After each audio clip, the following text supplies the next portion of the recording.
everyone. My name is Jeremy, and I'm one of the co-hosts here. And we have a wonderful presentation. Angela and Ana have been working very hard on this, and the reason why I know that is because we've had some Zoom meetings already and some Zoom calls about it. They are very excited to be able to present diversity in reading to you tonight. And yeah, so we're looking forward to another great presentation. And I'm going to turn it over to my co-host Becky and let her introduce herself. Hi, I'm Becky. I presented last January, just a month ago. Gee, I'm getting my timeline mixed up. Is it 2020 or 2021? They're all the same anymore. My name is Becky. I presented last month on digital writers notebooks. And then Angela and Ana are going to present tonight a really fantastic kind of shared unit that they did and with diverse texts in their classroom. And I can't do it justice, so I'm going to let them talk about it. And whenever you are ready, Angela and Ana, we'll go ahead and get started.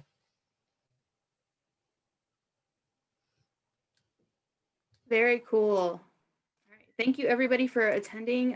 It's so good to be here and to be able to present our work to you and to share just a little bit of what we experienced. Angela, I'm going to go ahead and get started. So my name is Ana Contreras. Yeah, go ahead. What next one? My name is Ana Contreras. I'm a faculty member in the English department at Harper College, and I'm also a new TC with CRWP. So I'm really excited to be here and have this opportunity to share our work with you today. And I'm Angela Berent, and I'm happy to be here too. This is my 21st year of teaching English, everything from 4th grade to community college, but most of that time has been in the middle school, 7th and 8th grade. Very happy to be a fellow from the Eastern Michigan Writing Project back in '04, and then the Chippewa River just this past summer. So that's what brought us together. We're really excited to share with you this unit that we put together after spending some time together last summer and then coming back together in the fall as a means to prepare for today. We started thinking about what we already do with our classes and how we could really grow, particularly how we talk about race, culture, and identity. And we realized that we were both planning to use Chimamanda's Ngozi Adichie's The Danger of a Single Story as part of our social justice unit. And it came together really nicely. We were excited about how this went. Anna? So, focusing on the work of Zaretta Hammond and culture responsive teaching, I think we read her book this past fall. Thinking also about the work of Gloria Billings and Geneva Gay and other scholars in this field. Culturally responsive teaching can do a lot for our students in our classrooms. It can help us establish community within our classroom, help us to introduce diverse texts and experiences into the curriculum, and focusing on our own particular project. This gives us an opportunity to collaborate and discuss the text with our students to really help them see. We'll talk a little bit about this later, the mirrors and windows that diverse texts bring. So for our project, we designed an assignment that engaged students in conversation, as Angela said, with Adichie's Danger of a Single Story. And then we had kind of a broad prompt. We asked students to reflect and then to use evidence to support their ideas. And that was really the basis of the basis of the assignment. And then we shared a Flipgrid discussion board for both classes. So I teach English 101, English composition, and my students are, from diverse backgrounds, from, diverse ages and skill levels and experiences. And Angela's class is a little bit different, but we thought if we're going to discuss this one text, why don't we see if we can collaborate in some way and think about how we can have a conversation between our students. So another kind of variation in our courses was that I am completely online and Angela is face-to-face. So Angela, if you want to share a little bit more about what you did. On the next slide, This slide shows sort of side by side what Anna's class was looking like and what mine was looking like. There was a whole lead in. We had already begun talking about social justice in 8th grade. So this was a next natural piece for us to grow and build upon. We had to practice with Flipgrid leading up to this so that we were ready to engage with the community college students. And if you know any middle school students or teach middle school, you can imagine how excited they were to engage with community college people and adults. And that was just a fascination for us, as I expected.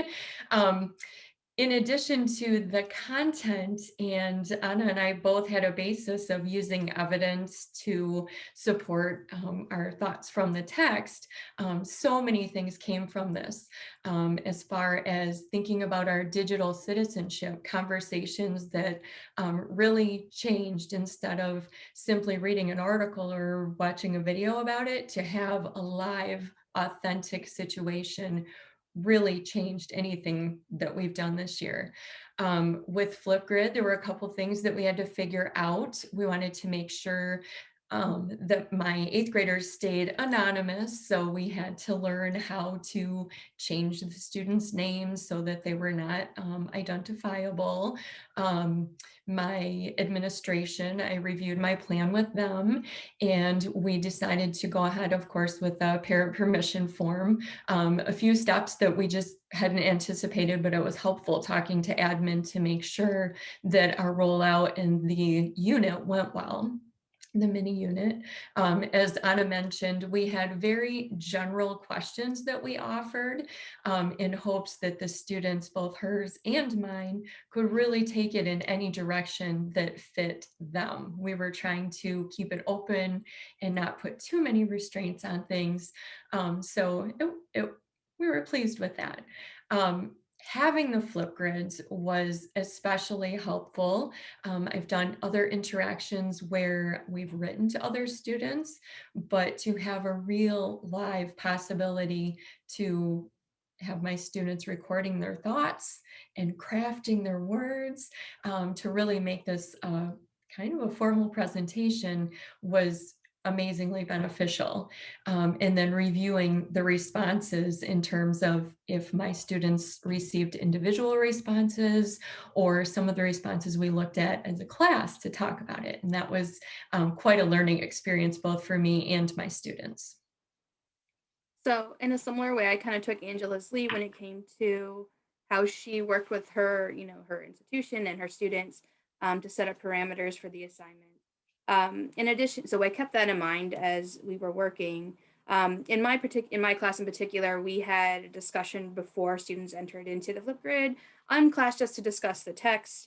I also kind of included an example of what I wanted them to post. So that was also included in the Flipgrid. Angela and I had a really fun time creating a video to introduce ourselves to both classes, which both classes found rather amusing. But it was just, just getting to know us so that they could understand who we are and, our passion for teaching.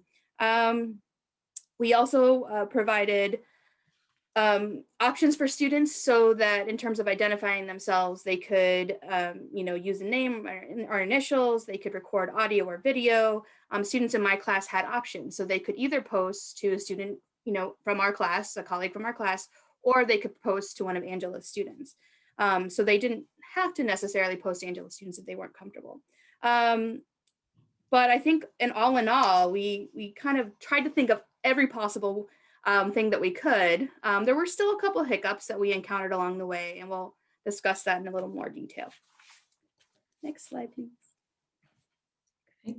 So Adichie's The Danger of a Single Story was really a wonderful piece for us to come together upon. And it was quite a thing, months ago when we realized that, we were both already planning to use this. So much fun to really branch out. And I do have to say selfishly that getting to work with Anna and thinking through projects with her personally was the most enjoyable thing of all, because it really changed how I how I set up the lesson, how I framed it. As we mentioned, we had 3 general questions, and they're here on the screen. What did you notice in Adichie's TED Talk? What were your thoughts on her ideas? And find evidence in the text to support your ideas and include them in your response. Again, quite open so that they could go in any direction. Being that Ana and I had some experience together last summer in CRWP, it made it very easy to step into this together and learn how to negotiate setting up a unit with her being in Chicago and me being in Michigan. So that was super fun. And the Flipgrid aspect of it, I'm certain greatly enhanced what we were doing. As Ana said, with her students being not with her and mine are with me 4 days a week, I was able to talk through with mine in person. And this video, it's about a 15-minute video. And just for my students to think about race, culture, identity, it was a wonderful piece for us to branch off from this. And Adichie is very engaging and hits on many of the topics that we want our students to think about in a very comfortable way. So what happened? We actually, and I think you're hoping that we're hoping that you're seeing how enthusiastic we are about this, because it actually worked really, really well. A number of conversations in Angela's classroom came out of this. You know, students from my class, as I said, are rather diverse. So that prompted a lot of conversations with her students about what they're seeing, you know, what we're seeing in the videos, what they said in the videos. And I'm gonna, you know, just kind of tell you that Angela said that, you know, my students were very thorough in their responses, and I'll come back to that in a second. So it really helped her students to understand what the text, that the ideas that Adichie was conveying. I also agree. I think in both classes, my students, you know, were also concerned about the authentic audience. So they crafted their thoughts more carefully when they were speaking to the students. They thought about what they wanted to say. They, you know, give their evidence, and I think it kind of gave them an opportunity to serve as mentors a bit to Angela's students. I had one student in my class who said, you know, I have an 8th grade brother or sister, and I tried to think about, you know, my brother or sister as I was crafting this piece. So one of the things that we know as teachers is that we learn a lot more when we teach something or we convey, you know, our own knowledge. So I think that happened a little bit in this classroom. I think also that my students were really supportive of Angela's students, which I thought was really kind to see. All in all, I think maybe 5 students from my class actually participated and engaged with Angela's students, but the ones that did really had a full discussion and really enjoyed the experience. So overall, they really liked Flipgrid also as a platform just for discussion. And this conversation about identity is something that we kind of come back to later in the semester. And having the opportunity to speak with 8th graders, maybe thinking about, you know, something that they might not have had an opportunity to do in another class. So if we think about how identity changes over time, this is a really unique opportunity to think about. Right, and then before we advance with this, just kind of that first button, it was fascinating to see that my students, it's a fairly rural community, and our exposure was really, really enhanced just by thinking about the ages of the people that we were talking about. As I mentioned, my students were just elated that maybe teenagers, older teenagers would be listening to them and talking to them. But with Ana's diverse students, it was beautiful for my students to hear languages and accents and names that they weren't expecting. And again, I couldn't have known that that was going to happen, but as soon as my students started interacting, it completely changed what we were doing. And my students were really honored that Ana's students were taking them so seriously. That was a beautiful thing too. And my 8th graders pointed out, they really elaborated. They used amazing details from the text. It's a remarkable thing. And that's something that both Ana and I said, we will go back to that throughout the rest of the school year for sure. Thank you. As a part of our unit, we made sure to give a feedback piece at the end, and it was just beautiful what some of our students offered. Some of mine are on the left there, and there's a little repeat, sorry, but it was great to hear what other people think about that topic. I'm so used to just hearing my own classmates. So right there was a huge score. That is exactly what we intended, that they would get to go beyond our walls and beyond our community, to think about that. The Flipgrid aspect, as Ana and I had hoped, did bring a unifying aspect and a way for them to give their thoughts and observations. And I feel like it's a little bit me. They get to use their hands and expressions. So I like that they were making it so lively and really, really thinking through their presentation piece as well. And then just, you know, this was such a little thing, but it was cool that people so much older than us were learning the same things. I mean, I love that I can tell my students all day long, someday or in 5 years or something, but to have this moment where they realized, oh, this is what's happening, someone older and they're learning the same things, just to make it more real, was beautiful. Yes, and I would echo, sorry about that, that's my doorknob. That's so one of the things I think that was echoed also, the same kinds of sentiments were echoed in my students, right? It was nice to see what everyone was thinking. It was nice to engage with, you know, folks of different ages. And you can always learn something from everyone, right? And like the idea at the very end was to create your own story, right? Or that's one of the takeaways that one of my students had from Adichie. Which is interesting because the first essay is a narrative, right? So way to look ahead, student. So I think it was really great to see that both of our students reacted so positively and had so many of the same kinds of takeaways, even though they were different at different levels. Next, please. So as we think about intentional choices, there's a few things that we want to discuss.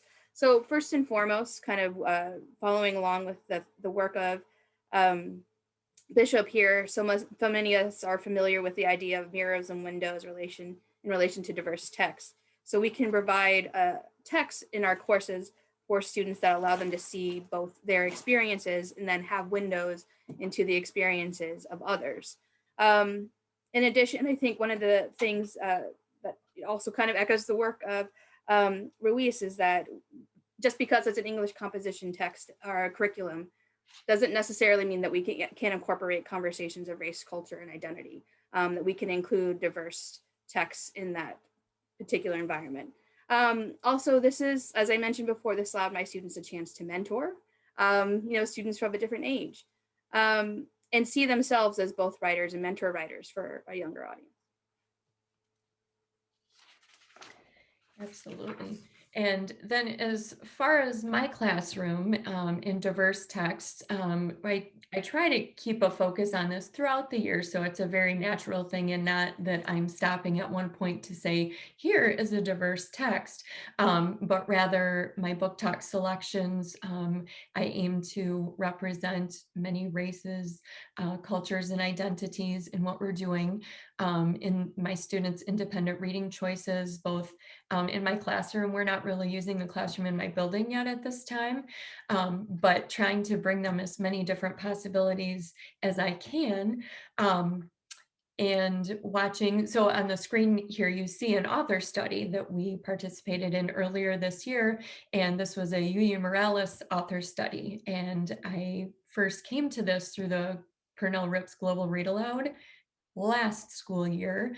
And Miss Morales is a phenomenal writer and so fun. And she was very generous with the Global Read Aloud to offer many, many videos and talking through her craft and that sort of a thing.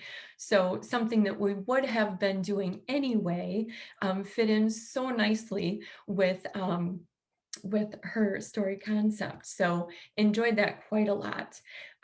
We're always looking for new materials, talking with my colleagues, participating in as many things as I can find to bring just bottom line great literature to students so that we can keep talking about it. So this offered a wonderful way for us to develop that even further.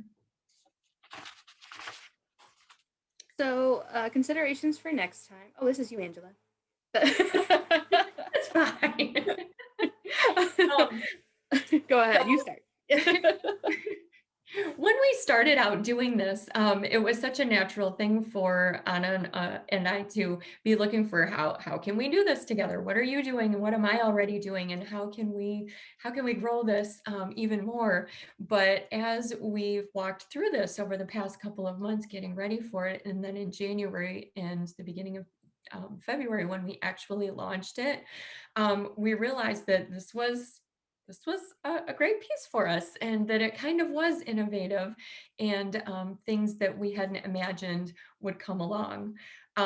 We definitely learned that bringing administration in from the beginning to inform and to celebrate with us was something that we both enjoyed.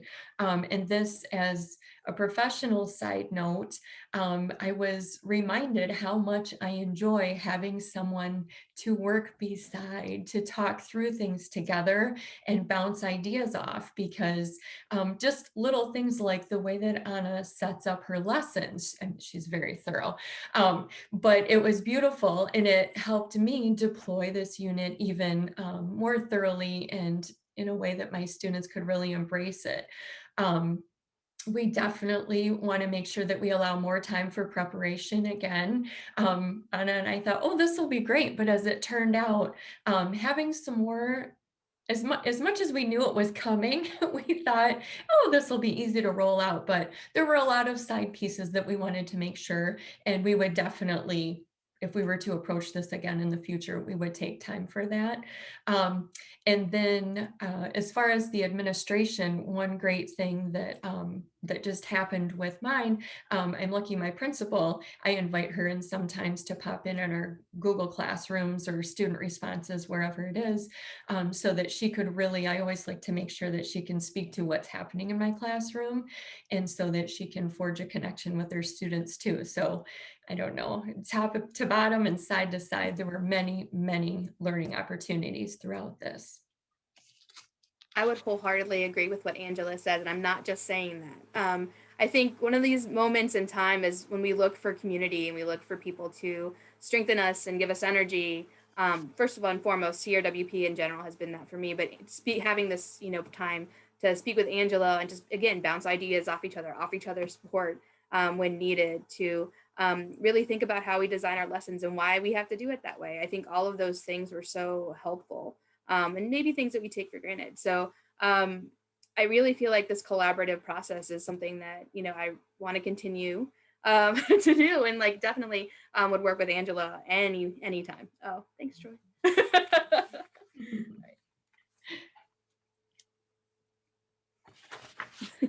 In our notes picture. Yes, if you can't see, we approach things very differently. This was a couple of weeks ago, and Anna's notes were so beautiful. And as I was turning my notebook sideways to add something in the margin, we realized that, great minds can think differently. We tried. Probably my bottom line for all of this is to reach out and really talk through things and seek people to work with, because like Anna said, it really was marvelous. It took me back to my early teaching days when I had mentor teachers and people in visiting my classrooms. And I like that it really, it made me think about it in a different way and go back to some of the basic things that I know, but were great reminders. And it's yeah, right. It's fun. I had a blast. So I think one of the things that we realized is, even though there were times when we were, we might have faced an obstacle or two, or, worried about a conversation that we might have had, like we were so invested in the work that we're doing. And even though it might be difficult and sometimes uncomfortable, that it's important to continue this work, if nothing but for the conversations that we had with each other and the conversations that we had among our students, and so we're going to move forward and keep going. And we thank you all for your time. And I know, I hope you had a few things that you can take away. This is just a few of our references if you're interested. And I think that's all we have for today. So if you have any questions, be happy to take them. I have a question for you. So I know that you did this just on A Danger of a Single Story, which you could probably spend 2 weeks just discussing that TED Talk with everything that's in it. But have you thought moving forward about potentially doing a longer piece, maybe reading a similar text and having students discuss that as a longer piece in the future? Because from our conversations as well in your prep up to this, you guys seem like you've started something that you really want to keep going. So what's next? What are you thinking? Go ahead. Well, as far as together, it's kind of interesting because Anna's pieces that she teaches, and I hope she tells you a little bit more about her classes because they're just fascinating and I want to be her student. But we could definitely spend some time trying to find other pieces that would fit. It is a little bit unique thinking about a community college student and an 8th grader, in some ways so alike, in some ways so very different. And really that was one of the things we had to think about with the project, was crafting that so that everybody was comfortable and things rolled out safely. But I think there's definitely an opportunity to come back together. And that was one of our questions from our feedback survey was, would you want to? And a lot of my students said, yes, maybe, was where they landed. Because they're kind of feeling it out and, what are you going to make us do at this time? However, they were really, really enjoying, and they could not wait. Did they respond yet? Did they answer? So looking for a second piece to this would definitely be something that I think that I know I would be open to. Well, ditto. And my students answered the same way. Yes, maybe. But I think it would be cool to do some kind of follow-up. I think, so after this text with the DT, then we start to get into more complex academic texts. So I think right after this is Beverly Tatum's The Complexity of Identity. And then after that, we talk about Gloria Anzaldua's To Tame a Wild Tongue. And so we really dive deep into identity, culture, and race in the curriculum. And I can't say that I can take all the credit for that curriculum. It was actually designed by a community of practice I'm a part of at Harper.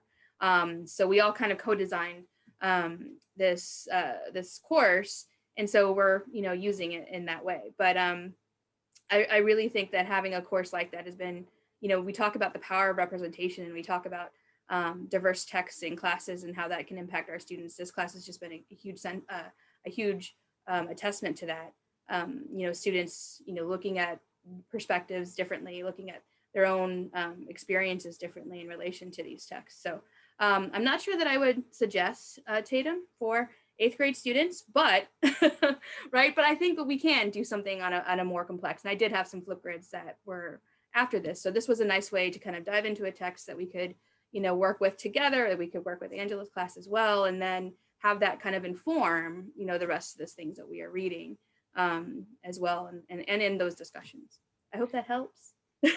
Well, and then just a little bit more too, whether we necessarily come back together or not, I've already used this experience as kind of a touchstone piece, and I can see where we will go back to this many, many times yet this year. My students are reading Refugee by Alan Gratz right now, and just this past week we read, if you're familiar with the story, with Isabel and Ivan talking about what they expect when they arrive in the United States, and having Adichie and how she was perceived.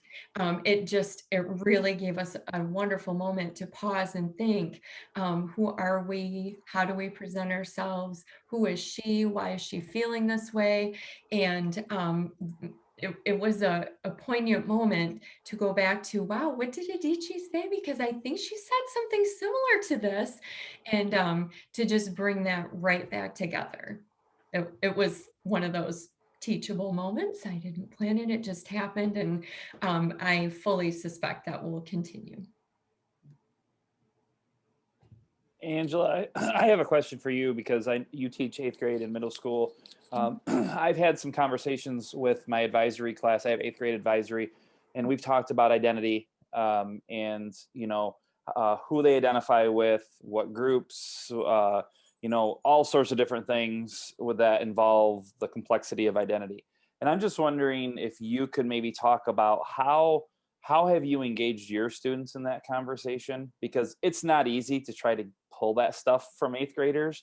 And I know that, and you know as well as I do, and anybody else teaches middle school, that they're still trying to find their identity and who they are.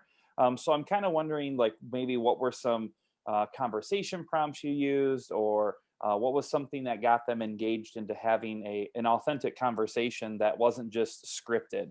Because I know sometimes in my classroom, they seem to be more like the scripted conversation instead of being real. Right. Well, we started with an identity web, which I think probably a lot of us do. And I took pieces from different ideas that I had seen and kind of compiled that to what fit us in our classroom. But what I found throughout the entire social justice specific unit was offering choice. I would offer one piece for us to look at together, and then I would give 3 to 5 possibilities, and I always let them find another piece on their own.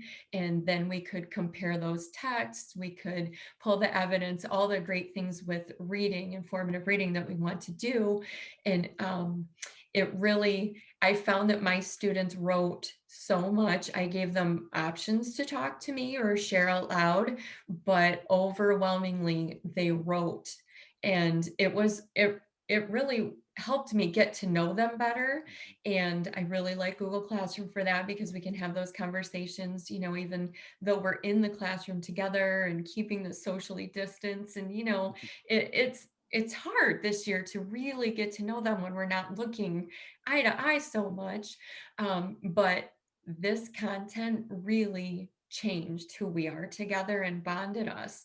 And my students, I was so impressed with the safety of the written piece. And I told them they wouldn't have to share out loud if they didn't want to. And I really established those norms before we even approached this unit, which helped so very much. But they would ask me questions, or I didn't know about this, or how about that, or just I was really proud that they would share such things with me. But really it was maintaining those norms, establishing them, knowing that I was going to value their privacy and their own thoughts. Thank you. Mm-hmm. I have a question. Did you do anything to kind of help students feel comfortable sharing on Flipgrid? I know I'm using Flipgrid too, and it's hard. Some of them still don't want their camera on. I'm just wondering, did you offer like options with the filters so that they didn't have to have their face on? Did you ask them all to commit to showing their face? I think it's really nice that they got to hear each other and see each other. But I'm wondering how you facilitated that. Well, my 8th graders, to prepare us for this, we had been using Flipgrids. I used Flipgrid earlier in the year, and I learned right away that the students did not want to share with each other. They were okay doing a Flipgrid, but they really did not want it published to all of their peers. So I wanted to listen to them and respect that preference. So having done a few more Flipgrid experiences between December and January, knowing this was coming so they would get used to it, that helped a lot with their comfort. But I strongly encourage them to keep their cameras on. And I'm never going to make them if they would, if they preferred not to. I did not make them, but I encourage them that, the whole point is that we conduct ourselves and give a presentation and that sort of thing. And that was just kind of validated once they were able to see Ana students speaking back to them. They really understood why we would want to engage in that face-to-face manner. And with my students, I offered similar options. So I said you can have your voice or you can have your face recorded. Either one is fine. And then I think one of the things that we did, prior to the discussion, we had an in-class conversation, and I have the same kind of policy in my face in my WebEx meetings is that, yeah, you can show your face if you want to. You don't have to, as long as you kind of engage and participate. So I think kind of setting the guideline without being in the Flipgrid, that helps. One of the things I didn't mention in my class is that I also, set aside guidelines for discussion that kind of reflect on being respectful in the classroom, etc. And so those guidelines are something that I have for every class. And so I think it also kind of translated into the Flipgrid. And as I've been using the Flipgrid, for other discussions, I've kind of offered up other options for students. So if you want to share, record your screen, you can do that. If you want to, have a filter in the background, you do that. If you just want to show the text and do a read aloud, you can do that. So I've tried to offer some of those options that Flipgrid allows as ways for students to participate. It seems to be okay. It seems to be all right.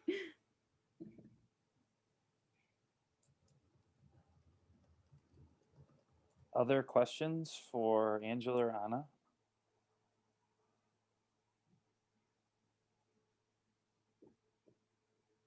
I have a question. This is Amy Ford. I'm from CMU and I teach future English teachers, and we are doing a similar kind of project with some middle school students in the area. And you talked a lot about how students' voice came out in relation to the audience. You talked a little bit about the pitfalls around Flipgrid with the video.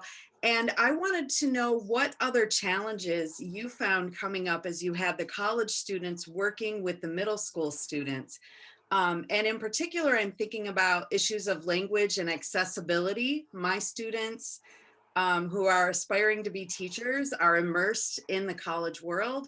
They're really solid readers and writers. And I can imagine that's going to be very intimidating for some of the middle school students, and we're working with sixth graders. So I wondered how you negotiated some of that. And I also kind of want to know what was the biggest problem you wrestled with so that I can learn from your experience and anticipate anything that might come up. So one of the things that I will say is that we'd experienced some problems. We both had conversations, and in my conversation with my dean, one of the things that kind of came to light between the two of us was that I would like to start this ahead of time. There are a few other things that I would like to do, thinking ahead now, kind of learning from the experience, even though we had almost everything we could think of in place, right? There are still a few steps that I would like to take in the future if that were to be the case. In terms of accessibility in language, truthfully, I really felt like my students did a great job of speaking to her eighth graders, and the language that they used was appropriate. And I mean, Angela might be able to speak to this, but I really think that there was some genuine communication there between the two of them, and they were really reflective and thoughtful about the way they crafted their statements. So it was a really good lesson in terms of how you write to an audience that I didn't intend, but it worked out that way. Yes, absolutely. And I would say Anna and I kind of wondered about the language and how's that going to go. However, my eighth graders, that was one of the things that they analyzed that I hadn't assigned, was they really noticed her students who took the time and prepared carefully, and they recognized the strongest speakers, and they recognized the evidence from the TED Talk itself. I mean, it was sort of like dazzling stars going off because they were doing all the things we would want them to do. And it was very impressive. So I think you're going to find, Amy, that the sixth graders, I could watch my students kind of sit up a little straighter when they received something from the community college students. And then my students wanted to perform that much better, kind of like, oh, we're serious, we're really going to do this. And that's where this will be a long-lasting piece, I think. And as far as the problems, like Anna said, quite honestly, I had not foreseen some of the speed bumps, some of the questions that we would have received from like students and parents and that kind of thing. But all it did was really make me look further at what I'm doing and think about the reasons and the choices that we're making, and which is great. And this, again, as a, teaching young teachers, new teachers, this was something that I realized was super important to me so long ago, and that I really liked that it was a conversation. Why did you pick this? What's your goal with this? And where are you going? And it gave me a chance to bring in my administration, my principal from another building, superintendent. And as I mentioned earlier, I like when my admin can speak to what I'm doing. So as much as there might have been uncomfortable moments, I really worked through it. So I would, number one, say talk to admin all along, which of course is just good practice. A lot of the things that we encountered, just good practice, and maybe having those reminders were helpful. You have a question. Yeah, I would Sorry. say, You have a oh no, but question from I somebody would just say, I know as that well. all of our, oh, okay. Go ahead. My internet is terrible. Sorry. It's okay. My bad. So I would say that all of our institutions are different, and we all work in different ways. We all have, different requirements. In terms of the curriculum and the social justice aspect of this, my administrators, my chairs were all really supportive. And they have been, with the work that I do all along. So I'm really fortunate in that way. But in terms of, other things that I might change, I think that I was going to say something really important. I think that just kind of keeping them in the loop, as Angela said at the very beginning, helping them, guiding them through the process throughout, really kind of articulating what it is you're doing and figuring out what are those things that your institution is going to ask of you or require of you to make sure that you're doing all the things you need to do. So, yeah. Your question that you have in the chat kind of goes along with this, and maybe it'll elaborate a little bit more. Nadia asked, I'm a pre-service teacher currently studying at CMU. I was wondering when you first started developing this opportunity/program, what was the most challenging in regard to the administration getting on board? So maybe you can further elaborate some of those as well. Well, I would say this kind of came about back in September, and Ana and I think we arrived at the Flipgrid. Ana was already doing something with Flipgrids, and at that point, I think I had already used them at least once. So that was helpful, and it was nice for she and I to have a few months together to bring this to fruition. But really, I would say it really came together probably in a month of us talking once a week or once every other week or so. But as far as the admin, it was just letting them know what we were doing, how this fit into our teaching standards. Why is this being taught in ELA? How is it part of what we're reading and writing?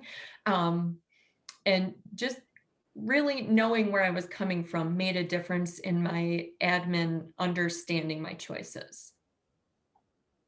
I think one of the, I think we had difficult conversations even in those weeks about the text and about culture and ethnicity. And, as I mentioned before, just between the two of us, sometimes conversations like those are really difficult and they're hard to have, but it is important still to have them. And, I think when we realize that with one another, some of the things that, also echo what we already kind of believed about, including these conversations in the classroom. So I know that can be challenging, but it's why this work is worth it. And sometimes doing that work means you take a risk here and there, at a lot of times, but, with that risk comes, genuine conversations and, authentic growth, internally and externally. So, I hope that answered the question. I'm not sure if it did, but I thought that was important to add. So. Well, and that was where being on a co-teaching unit was really helpful. I encountered a speed bump before Ana did, so it was helpful to go to her to say, I don't know, what do you think? And as I'm questioning myself, to talk to her as well, what do you think? How would you respond to this?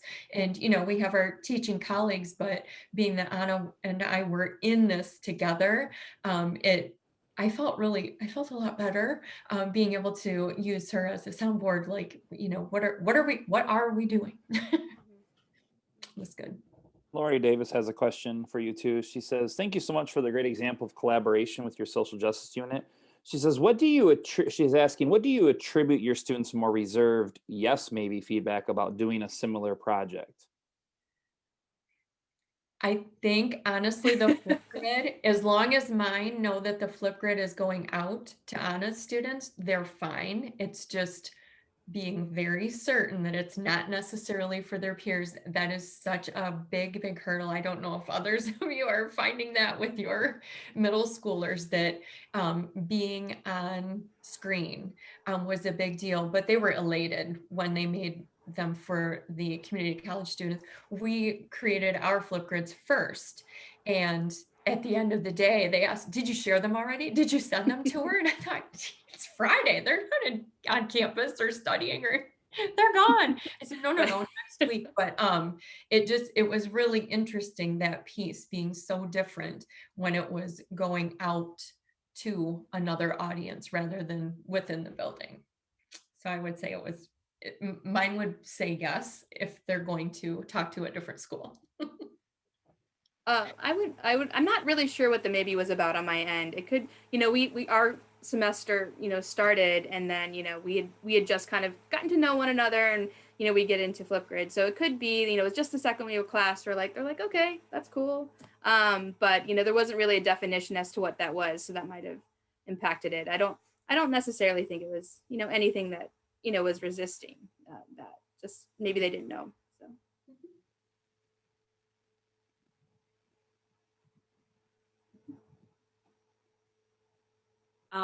I liked that you used a digital text for this assignment, and I was just wondering if you did any scaffolding or like work to kind of set up how students should go about, I guess, consuming that text and being able to cite evidence from it.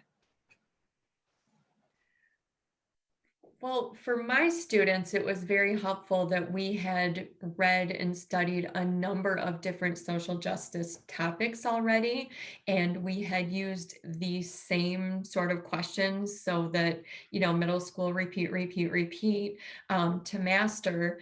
And so that when we arrived at these same 3 questions that, like we said, kind of were general, that they knew what was going to be expected of them.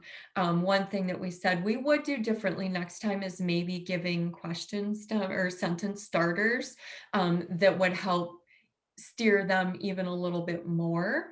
That would be one revision for next time for sure. Mm-hmm.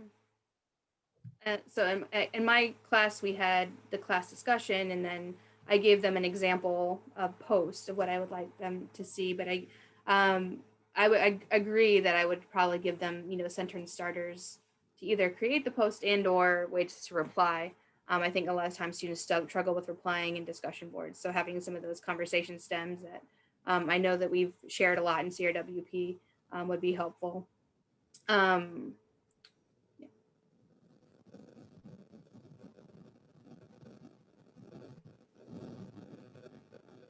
I like the book suggestions in the chat, by the way. I'm seeing them a little bit. So thanks. I wonder if I might jump in really quick with a question. So first of all, appreciating the fact that you had your students have this kind of dialogue, and just knowing from the 2 of you the work that you've done and taking the risks that you did. I just want to first say I appreciate this, and I guess I'm going to encourage you to think a little bit differently for next time. And I have a couple quick questions around some resources. So if you were to inspire some more dialogue, so they were talking around one shared text, which gave them lots of materials to discuss, but we also know that underneath that text, there are some substantive issues to engage with. And, a couple of the resources that I've looked at over the years, and I know I'm kind of putting you on the spot here, but I'd appreciate your impressions of. One is called StoryCorps, and you might be familiar with StoryCorps. They record audio stories where people interview one another, and they have this list of what they call these great questions that they've raised around a number of different topics over the years. And so I wonder, like, if having students, once they've done the conversation around the TED Talk, may actually use some of the StoryCorps kinds of questions to really dig in and look at those. So I want to throw those in the chat and see what your thoughts are. And then one other resource that I was curious to get your impressions of and to see if you feel this would be valuable or interesting, or it's a risk again. But there's an organization called Hi from the Other Side, and this is where they kind of sponsor conversations with people that may have very different beliefs about different types of things. And they have some conversation guides, some ground rules, but then also what they call these questions to get going. Like, when you were a kid, what was an event of your life? What's one thing you liked?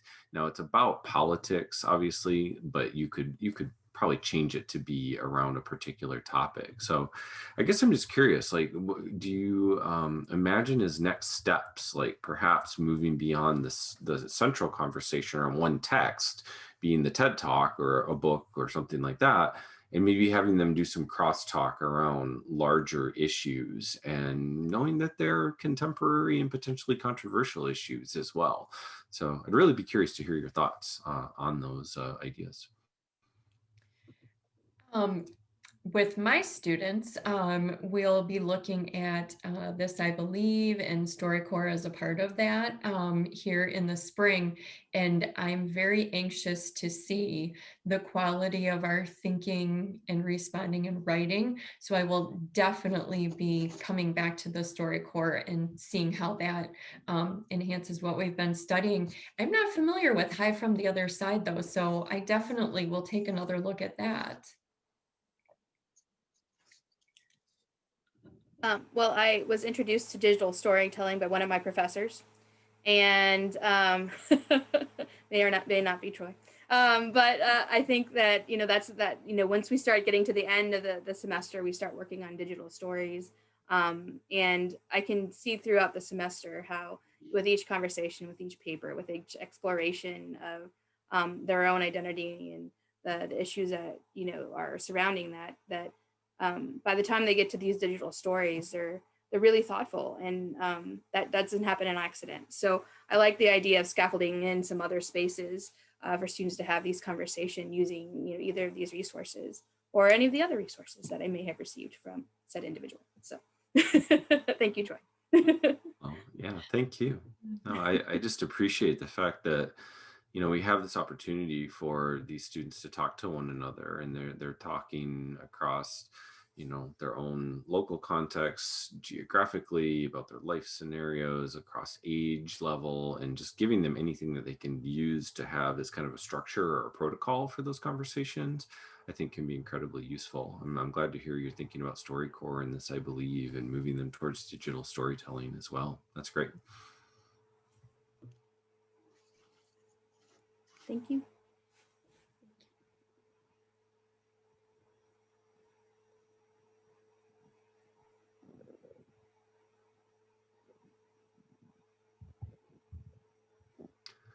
Looking to see if there are any other questions here in the chat.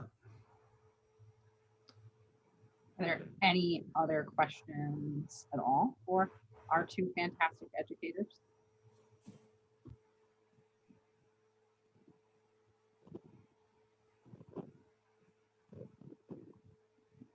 Well, I do want to say thank you, everyone, for taking time, on a Tuesday night to come and to listen to our project and listen to this presentation, and to be, thoughtful about, maybe where you might want to incorporate, these kinds of texts.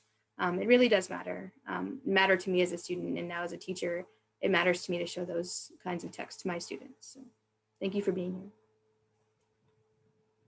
Absolutely, yes. Thank you for being here, and I hope you find some people to connect with and some great educators, and that your students grow just the same way that ours are, by branching out and trying something completely brand new.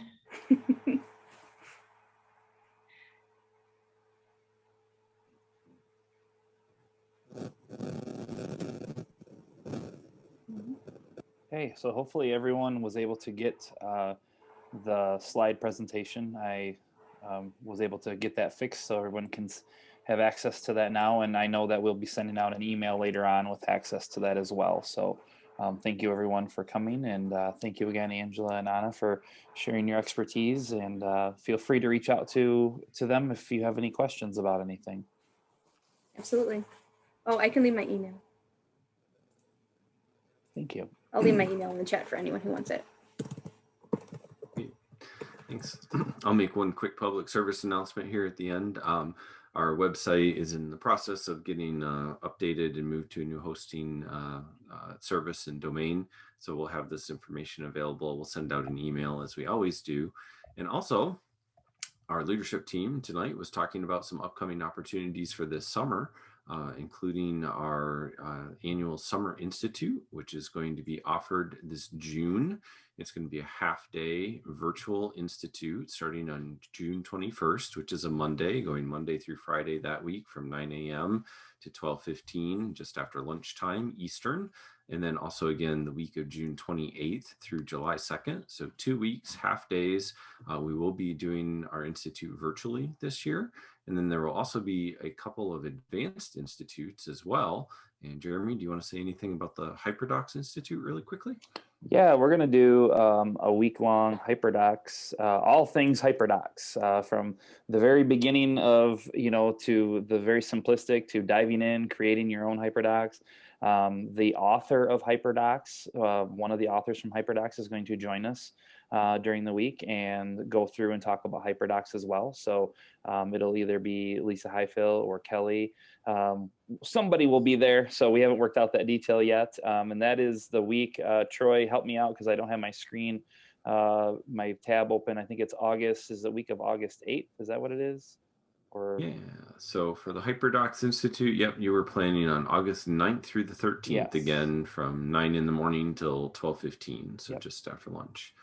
And then we're also, thanks Jeremy, going to offer an institute called Making Practice Public, another advanced institute for professional presentation and proposal writing.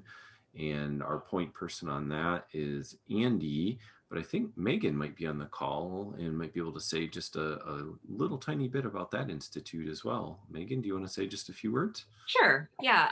So in this institute, we're going to talk about kind of taking your practice public and some little tips and tricks for making that kind of a streamlined process, ways to like read for what a proposal is kind of supposed to be addressing, and prepare your presentations or other work for publication. All right. Thanks so much.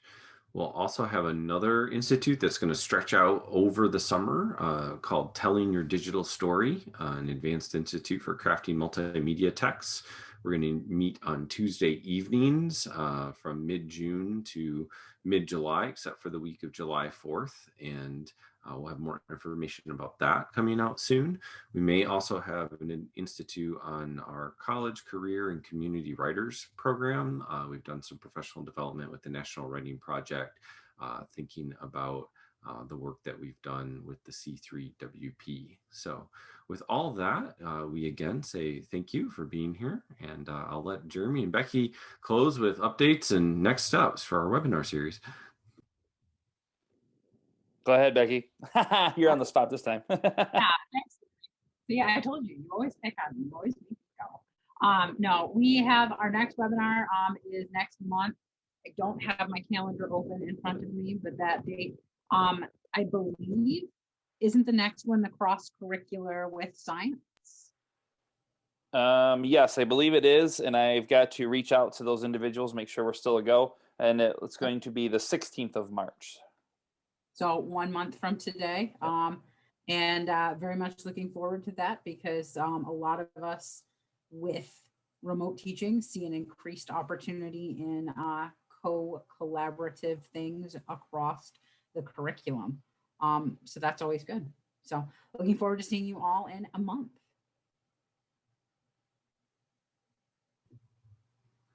Thank you everyone for joining us. Appreciate it. So we will see you back here, like Becky said, in 1 month exactly. Thanks everyone. Good night.